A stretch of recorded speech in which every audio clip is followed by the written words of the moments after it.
بسم اللہ الرحمن الرحیم۔ جناب چودھری انوار الحق صاحب، اسپیکر آزاد جموں کشمیر اسمبلی، جناب سردار تنویر الیاس صاحب، prime minister A J K, جناب Chaudhry Mohammad Yasin, president Pakistan Peoples Party A J K, جناب چودھری لطیف اکبر صاحب، محترم جناب سردار حسن ابراہیم خان صاحب، اور محترم جناب شاہ غلام قادر صاحب، سابق وزیر اعظم آزاد کشمیر راجہ فاروق حیدر صاحب، اور میرے انتہائی قابل احترام ممبران اے جے کے اسمبلی، مہمانان گرامی، السلام علیکم۔ میرے لیے یہ ایک انتہائی قابل فخر اور اعزاز کی بات ہے کہ آج میں اس مقام پہ کھڑا ہوں جسے حضرت قائد اعظم نے کہا تھا کہ کشمیر پاکستان کی شہرگ ہے۔ میرے لیے آج یہ بات بھی انتہائی قابل فخر ہے کہ مجھے پرائم منسٹر آزاد جموں کشمیر نے دعوت دی کہ میں یہاں پر آپ سے آ کے ملوں اور اپنی معروضات آپ کے سامنے پیش کروں، اور آپ سے مل کر جو ہماری کشمیر پالیسی ہے اس میں مزید جدت اور اس میں مزید قوت پیدا کی جائے۔ آج یقیناً ہمارے معاشرے میں ایک تقسیم در تقسیم پیدا ہو چکی ہے جو کہ یقیناً افسوسناک ہے، لیکن یہاں پر آج مظفر آباد میں یہاں پر موجود تمام پولیٹیکل پارٹیز کے اکابرین موجود ہیں، آنریبل ممبرز موجود ہیں۔ یہ ہے وہ یکجہتی، یہ ہے وہ اتفاق اتحاد کا مظاہرہ، اور یہ ہے وہ مظاہرہ یگانگت کا جس کے ذریعے ہندوستان کے در و دیوار، ہندوستان کی حکومت اور اغیار ضرور پریشان ہوں گے، اور ان کو پریشان ہونا بھی چاہیے کہ جب کسی سوسائٹی میں، قوم میں اتفاق اور اتحاد پیدا ہوتا ہے تو اس سے اللہ تعالیٰ کے فضل و کرم سے جو آپ کے جو گولز ہیں ان کو اچیو کرنے میں بڑی طاقت اور بہت جلا ملتی ہے۔ لہٰذا میں آپ سب کا بے حد شکر گزار ہوں کہ آپ یہاں پر تشریف لائے اور آپ نے پورے پاکستان میں قومی اتحاد اور قومی یکجہتی کا ایک بہت بڑا پیغام دیا ہے، اور میں ذاتی طور پر جناب پرائم منسٹر اور جناب اسپیکر صاحب اور آپ سب کا بے حد شکر گزار ہوں۔ آج کشمیر کی وادی میں 75 سال ہو گئے، کشمیر کی وادی نہتے بے گناہ مسلمانوں کے خون سے سرخ ہو گئی۔ آپ کو اچھی طرح علم ہے وہ ننھا بچہ جو اپنے نانا کی چھاتی پہ بیٹھا تھا اور اس کی اداس آنکھیں کبھی آسمان کی طرف اٹھتی ہوں گی، کبھی اس ظالم معاشرے کی طرف اٹھتی ہوں گی. میں سمجھتا ہوں کہ پوری دنیا نے وہ دلخراش منظر دیکھا کہ کس طریقے سے ایک معصوم بچے کا نانا شہید کر دیا گیا. اور یہ ایک مثال نہیں، یہ تصویر تو پوری دنیا نے دیکھی. لیکن کشمیر کے اندر 75 سال سے جس طرح لاکھوں مسلمانوں کو ظلم کا نشانہ بنایا گیا، ہزاروں لاکھوں لوگ شہید کر دیے گئے، اور پھر نریندر مودی نے 2019 اگست میں جو کشمیر کا ایک اسپیشل سٹیٹس تھا اس کو بھی چھین لیا اور پورے کشمیر کو ایک جیل بنا دیا. میں سمجھتا ہوں کہ یہ ظلم زیادہ دیر نہیں چل سکے گا. کشمیری ماؤں، بہنوں اور بزرگوں اور بچوں نے جس دلیری اور اس خدائے بزرگ و برتر جن کے قبضے میں ہماری جان ہے، اس کے سہارے پر جو عظیم قربانیاں دی ہیں، یہ ضرور رنگ لائیں گی. اور میں سمجھتا ہوں کہ گو کہ ظاہری طور پر یہ لگتا ہے کہ کشمیر کا مسئلہ دب گیا ہے، اس کے اوپر اب دنیا زیادہ بات نہیں کرتی. ابھی یہاں پر پرائم منسٹر نے آپ کو ایسٹ تیمور کی مثال دی، جنوبی سوڈان کی مثال دی، اور بھی مثالیں ہیں، شمالی آئرلینڈ. یہ وہ خطے ہیں جہاں پر جو دنیا کی طاقتیں انہوں نے مل کر سوڈان کو تقسیم کیا. کیوں؟ مذہبی بنیاد پر جنوبی سوڈان جو ہے وہ مارز وجود میں آیا. ایسٹ تیمور، مشرقی تیمور، جو کہ انڈونیشیا کا حصہ تھا، اس کو کاٹ کر اس کو آزادی دلائی گئی. کیوں؟ مذہبی بنیادوں پر، مذہب کے نام پر.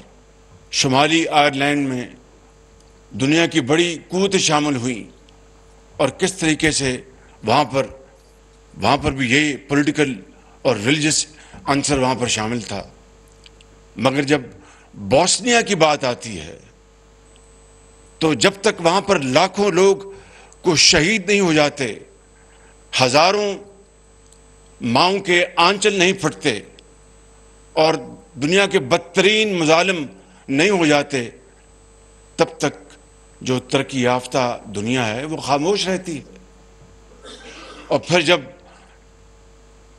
ان نہتے مسلمانوں کے خون کی کہانیاں پورے دنیا میں دکھائی جاتی ہیں تو پھر کہیں ضمیر جاگتا ہے، ضمیر ملامت کرتا ہے.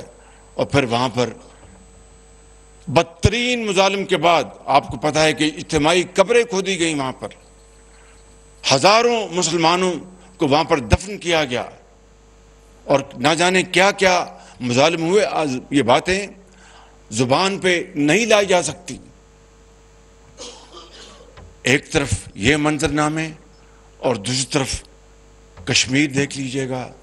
فلسطین کو لے لیں، ابھی کل پرسوں جو وہاں پر مظالم ڈھائے گئے ہیں، اور کس طریقے سے کوشش کی جا رہی ہے کہ ظالم اور مظلوم کو ایکویٹ کرنے کی. اس سے بدترین ظلم، زیادتی اور ناانصافی کو کوئی بات ہو سکتی ہے؟ قصور یہ ہے کہ کشمیری بھی مسلمان ہیں، اور قصور یہ ہے کہ فلسطینی بھی مسلمان ہیں.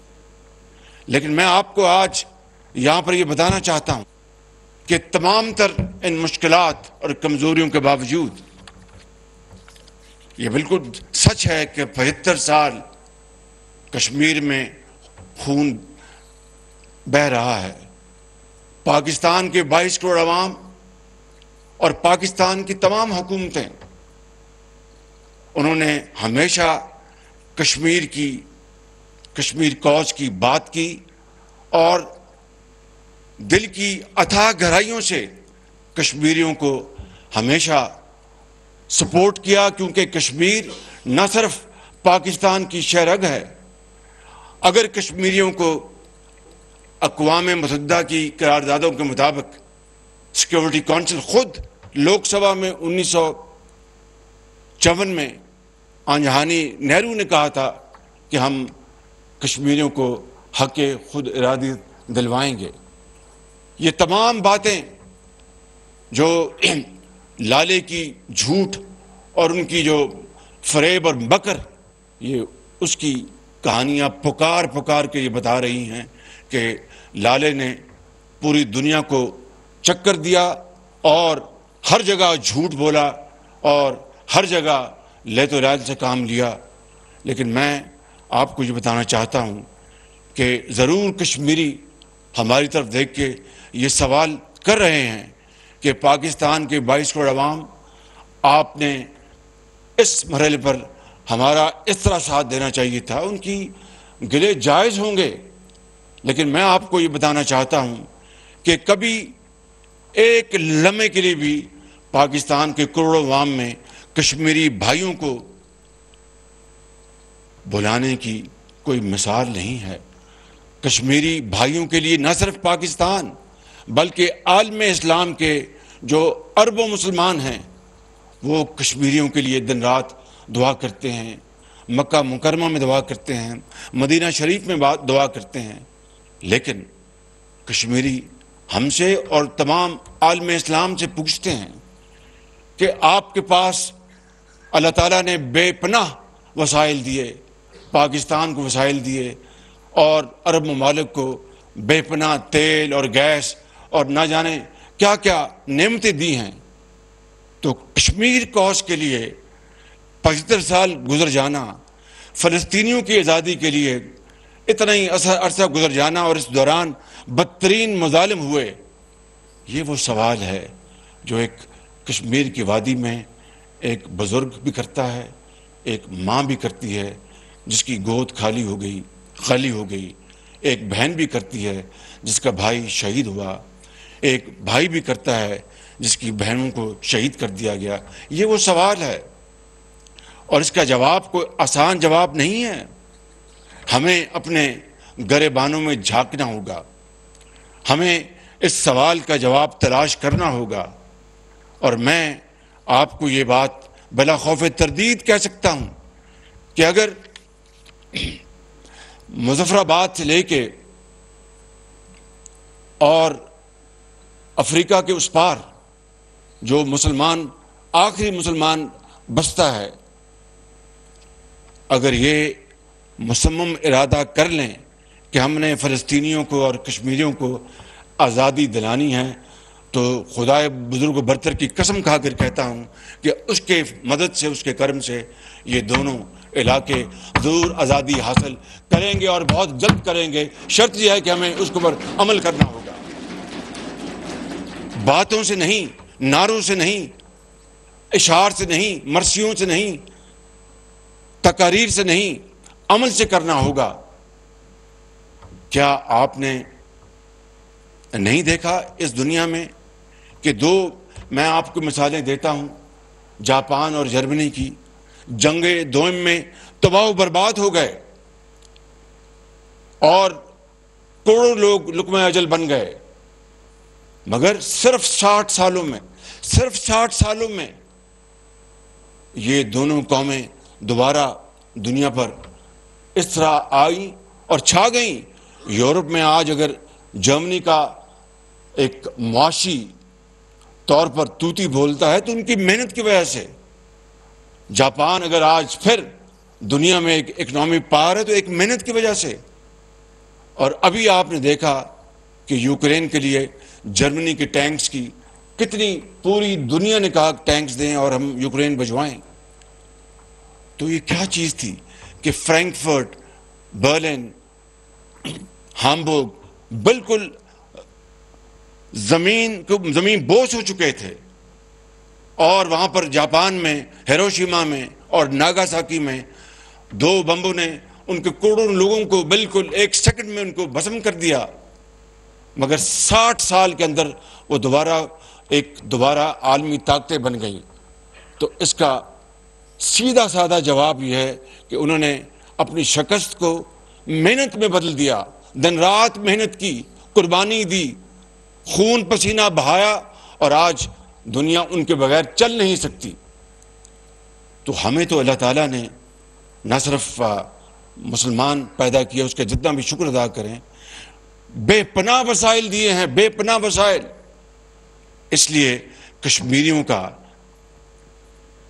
وادی میں کشمیریوں کا گلہ جائز ہے کہ پاکستان کے عوام ہوں، چاہے وہ مڈل ایسٹ کے عوام ہوں یا خلیج کے عوام ہوں، یہ تمام اربوں مسلمان اگر ہمارے لیے یک سوئی کے ساتھ کام کریں اور ایک آواز اٹھائیں اور اپنی آواز میں طاقت پیدا کریں، تو پھر وہ دن دور نہیں جب وہاں پر ایک ایک ظلم کا حساب اس طرح لیا جائے گا کہ کشمیر کے اندر استفاضہ برائے سے وہ وہاں پر آزادی حاصل ہوگی اور وہاں پر ان کا حق ملے گا اور وہ کھڑے ہو کر وہ دنیا کی ایک طاقت بن جائیں گے۔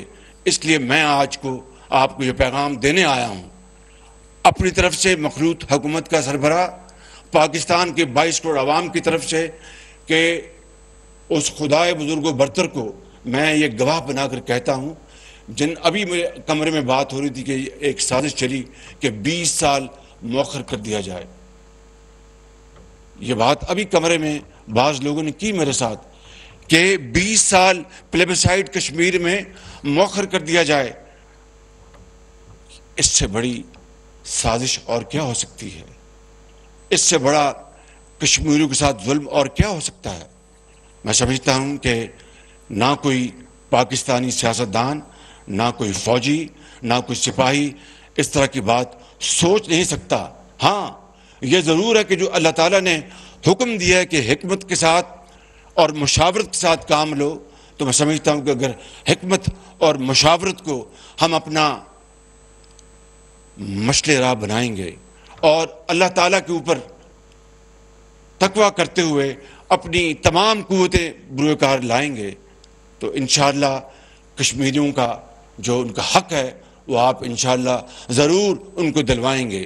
لیکن اس کے لیے پہلے یہاں پر بات ہوئی، ہمیں اپنی صفوں میں اتحاد پیدا کرنا ہوگا، ہمیں معاشی استحکام لے کے آنا ہوگا، ہمیں سیاسی استحکام لانا ہوگا۔ اس میں تو کوئی دو رائے نہیں، ایک بچہ بھی بتائے گا کہ پاکستان اللہ تعالیٰ کے فضل و کرم سے ایک نیوکلیر طاقت ہے اور ہندوستان ہماری طرف میلی آنکھ سے نہیں دیکھ سکتا۔ اللہ تعالیٰ کے فضل و کرم سے ان کی میلی آنکھ نکال کر پاؤں تلے روننے کی پاکستان کے پاس طاقت ہے۔ لیکن اگر کشمیر کو آزادی دلانی ہے تو اس طاقت کے ساتھ معاشی طاقت کو ساتھ بنانا ہوگا، اور انشاءاللہ میں نے جس طرح کہا کہ بڑی بڑی جو ریاستیں ہیں جنہوں نے جمہوریت کے لبادے اوڑھ رکھے ہیں، جب کشمیر کی بات آتی ہے تو جس کی لاٹھی اس کی بھینس، پھر یہ وہاں پر منطق چلتا ہے۔ اگر آپ نے کشمیریوں کو ان کا حق دلانا ہے اور ان کے خون کی آبیاری کرنی ہے، اس کے خون کی پاسداری کرنی ہے، اس ننھے منھے بچے کو اس کا حق دلانا ہے، ہزاروں لاکھوں ماؤں جن کے سپوتوں نے وہاں پر اپنے خون کا نذرانہ پیش کیا ہے، اس کا حق دلانا ہے، تو پھر پاکستان کو معاشی طور پر مضبوط کرنا پڑے گا۔ اور یہ ضرور آج میں یہاں پر کوئی سیاسی تقسیم کے حوالے سے بات نہیں کروں گا، آج میں یہاں پر آپ کے سامنے بطور وزیر اعظم نہیں، پہلے ایک پاکستانی کے طور پر کھڑا ہوں، اس کے بعد پاکستان کے مخلوط حکومت کے میں وزیر اعظم کے طور پہ کھڑا ہوں، اور میں آپ کو یہ کہوں گا کہ تمام اپنے اختلافات کو ہم بالائے طاق رکھیں اور فیصلہ کر لیں کہ ہم نے کشمیر کی اور کشمیریوں کو ان کا حق دلانے کے لیے اور فلسطینیوں کو ان کا حق دلانے کے لیے سفارتی کاوشیں زوروں پر لے جائیں، معاشی استحکام لے کے آئیں، ملک کے اندر سادگی پیدا کریں، کفایت شاری سے کام لیں، قربانی دیں، احسار کے جذبے سے کام لیں، تو وہ پھر دن دور نہیں کہ انشاءاللہ پھر یہ جو کشمیر ہے اور وہ جو مقبوضہ کشمیر ہے وہ ایک دن آزاد ہوگا اور دنیا دیکھے گی کہ واقعی مسلمانوں نے اپنا حق ادا کیا ہے اور پوری دنیا کے مسلمانوں نے اپنا حق ادا کیا ہے۔ یہ کس طرح ممکن ہے کہ جنوبی سوڈان جو ہے وہ ایک مذہبی بنیادوں پر علیحدہ ہو جائے؟ یہ کس طرح ممکن ہے کہ ایسٹ تیمور کو اس ملک سے علیحدہ کر کے ایک آزاد ملک بنا دیا جائے؟ اور اس طرح کی دوسری مثالیں جو میں نے دی ہیں، اور کشمیری جو ہیں وہ کشمیر میں تڑپتے رہیں، دن رات ان کے اوپر گولیاں پڑیں، وہ شہید ہوں، ان کی بے عزتی کی جائے، ان کی عزت کو تار تار کیا جائے، اور اقوام عالم چھوڑے مسلمان جو ممالک ہیں وہ خاموش رہیں۔ یہ تو اللہ تعالیٰ نے پاکستان کو اس لیے نہیں بنایا تھا۔ پاکستان کو اللہ تعالیٰ نے اس لیے بنایا تھا کہ وہ دنیا کو لیڈ کرے، وہ اقوام عالم میں، عالم اسلام میں اس کا جھنڈا بلند ہو۔ وہ مثال ہے کہ دیر آئے درست آئے، بہت دیر ہو گئی، کوئی شک نہیں، پلوں سے پانی بہت بہہ گیا، کوئی شک نہیں، لیکن آج بھی اگر پرائم منسٹر صاحب، اسپیکر صاحب، اور یہاں پر میرے کشمیری بھائی بیٹھے ہیں، آنریبل ممبرز بیٹھے ہیں، یہاں پر فیڈرل منسٹرز بیٹھے ہیں، آج بھی اگر ہم صمیم قلب سے یہ فیصلہ کر لیں کہ ہم نے کشمیر کو آزادی دلانی ہے، تو خدا گواہ ہے کہ اللہ تعالیٰ اس میں آگے بڑھ کے ہماری مدد کریں گے اور کشمیریوں کو ان کا حق ملے گا۔ نواز شریف صاحب نے، آپ کو یاد ہے، اس سے پہلے چلے جائیں تو مرحوم ذوالفقار علی بھٹو نے کہا تھا کہ 1000 سال ہم گھاس کھائیں گے لیکن کشمیر کو آزاد کرائیں گے۔ پھر نواز شریف صاحب نے 1998 میں ہندوستان کے 5 دھماکوں کے مقابلے میں 6 دھماکے کر کے پاکستان کی تمام اداروں کے ساتھ مل کر ایک ایٹمی طاقت پاکستان کو بنایا۔ بل کلنٹن صاحب نے $5 ارب کی پیشکش کی تھی، مگر نواز شریف صاحب نے کہا کہ جناب صدر بل کلنٹن، بہت مہربانی آپ کی، لیکن مجھے اپنی قوم کا مقدر اور پاکستان کے جو اعلیٰ اور عرفہ جو مقاصد ہیں مجھے اس کی تکمیل کرنی ہے، بڑی مہربانی، یہ $5 ارب مجھے نہیں چاہیے۔ پھر واجپئی فروری 99 میں لاہور آئے، میں اس کا چشمدید گواہ ہوں۔ لاہور آئے اور وہاں سے پھر وہ مینار پاکستان گئے، اور وہاں پر یوں گویا ہوا کہ پاکستان بنتے وقت ہمارے دلوں پر بہت گھاؤ لگے تھے، لیکن آج ہم پاکستان کو دل سے تسلیم کرتے ہیں۔ اور پھر انہوں نے وہ لاہور جو ایکارڈ ہوا، انہوں نے نواز شریف صاحب سے وعدہ کیا کہ 1 سال میں ہمیں کشمیر کا مسئلہ طے کرنا ہوگا، وگرنہ آئندہ آ کے بہت مسائل کھڑے ہو جائیں گے۔ Rest is history. میں اس وقت کسی بھی ایسی بات سے پرہیز کروں گا جس سے کہ دل آزاری ہو، وگرنہ کھٹمنڈو میں کیا ہوا تھا آپ کو اچھی طرح پتہ ہے۔ لیکن ان تمام چیزوں کو ہمیں ایک طرف کر کے ماضی میں رہنے کے بجائے ماضی سے سبق سیکھتے ہوئے ہم اگر آگے بڑھیں گے، میرے بزرگوں، بھائیوں اور میری بہنوں، انشاءاللہ کشمیر ضرور آزاد ہوگا، اور سید علی گیلانی کی روح جو آج بھی قبر میں تڑپ رہی ہوگی اس کو سکون پہنچے گا۔ یاسین ملک کو تہاڑ جیل میں بند کیا ہوا ہے، اور محترمہ آسیہ اندرابی کے ساتھ کیا ظلم و ستم ہو رہا ہے۔ یہ وہ ایک نہیں، اس طرح کی ہزاروں لاکھوں مثالیں ہیں جو آج ہر گھر میں کشمیر میں اس کا تذکرہ ہوتا ہے۔ تو یہاں پر کشمیری بجا طور پر آج پاکستان کی طرف دیکھ رہے ہیں، اور پاکستان کو اپنا کلیدی کردار ادا کرنا ہوگا۔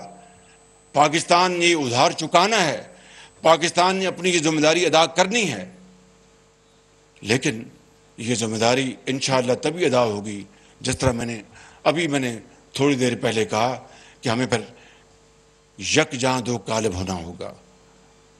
آج جس طرح اس اسمبلی میں ایک بڑا شاندار مظاہرہ ہوا ہے یکجہتی کا، ایک ہونے کا، اتحاد کا بس یہی جھلک اگر شعاع اس کی باقی جگہوں میں پھیل جائے تو میں سمجھتا ہوں کہ کوئی مشکل نہیں رہے گی. میں یہاں پہ زیادہ وقت نہیں لوں گا، لیکن چونکہ وزیر اعظم آزاد کشمیر نے اپنے کچھ مطالبات کا ذکر کیا تھا، تو وہ میں آپ کو جناب اسپیکر آپ کے توسط سے میں آپ کو دعوت دیتا ہوں کہ آپ اسلام آباد تشریف لائیں اپنے ٹیم کے ساتھ. میں آپ کے ساتھ میں بیٹھوں گا اور جو بہت مالی چیلنجز ہیں اس وقت میں بات کر رہا ہوں، اسلام آباد میں IMF کا وفد ہر کتاب دیکھ رہا ہے، چاہے وہ کامرس کی ہے، چاہے وہ فائنانس کی ہے، چاہے وہ پیٹرولیم کی ہے، چاہے وہ پاور سیکٹر کی ہے. ایک ایک چیز دیکھ رہا ہے، ایک ایک دھیلے کی جو سبسڈی ہے اس کو دیکھ رہا ہے. ہمیں زندہ رہنا ہے، مگر جس طرح زندہ قومیں رہتی ہیں، حق وہ ہے جس طرح زندہ قومیں رہتی ہیں، بھیک یا کشکول آگے کر کے نہیں. 75 سال یہ معاملہ چلتا رہا. کہیں تو آپ اس کی لکیر لگائیں گے، کہیں تو آپ اس کو روکیں گے. یہ تب رکے گا کہ پوری قوم ایک فیصلہ کر لے کہ ہم اکٹھے ہو کر ہم اس بھوک افلاس، اس مہنگائی کا مقابلہ کریں گے، پاکستان کے اپنے وسائل پیدا کریں گے اور انشاءاللہ یہ بیکاری پن اور یہ کشکول کو توڑیں گے. کہنا بہت آسان ہے، کرنا بہت مشکل ہے. ہم تقاریر کرتے ہیں اور تقاریر کر کے آدھے گھنٹے بعد بھول جاتے ہیں کہ تقریر میں نے کیا کہا. اگر ہم مجھ سمیت، پہلے میں اپنی بات کروں گا، اگر ہمارے قول و فعل میں تضاد ختم ہو جائے، 90% بھی ختم ہو جائے، تو یہ کشتی کنارے لگ جائے گی اور ضرور لگے گی انشاءاللہ. میں آپ کو ایک مرتبہ پھر آپ کا شکریہ ادا کرتا ہوں اور یہ کہنا چاہتا ہوں کہ ان مسائل کا حل اسی شعر میں پنہاں ہے. وہ میرے بڑے بھائی نواز شریف صاحب اکثر مجھے پیار محبت میں گلا کرتے کہ تم یار نئے شعر بھی سنایا کرو. میں کہتا ہوں میں پرانے زمانے کا آدمی ہوں، تو پرانا شعر جو ہے اگر وہ کام کر جائے تو اسی سے کام چلانا چاہیے. اور وہ یہ ہے کہ جب اپنا قافلہ عزم و یقین سے نکلے گا، جب اپنا قافلہ عزم و یقین سے نکلے گا، جہاں سے چاہیں گے رستہ وہیں سے نکلے گا. وطن کی مٹی مجھے ایڑیاں رگڑنے دے، مجھے یقین ہے چشمہ یہیں سے نکلے گا. پاکستان پائندہ باد، کشمیر کی آزادی ضرور حاصل کریں گے. اللہ تعالیٰ آپ کو ہمیشہ خوش رکھے، آباد رکھے، اور آپ جس طرح کشمیریوں آپ کام کر رہے ہیں آپ کو اور طاقت عطا فرمائے. انشاءاللہ کشمیر ضرور بنے گا، پاکستان وہ دن آئے گا اور وہ سورج طلوع ہوگا. خدا حافظ. بہت شکریہ آپ کا. آزاد کشمیر قانون ساز اسمبلی میں یوم یکجہتی کشمیر کی مناسبت سے تقریب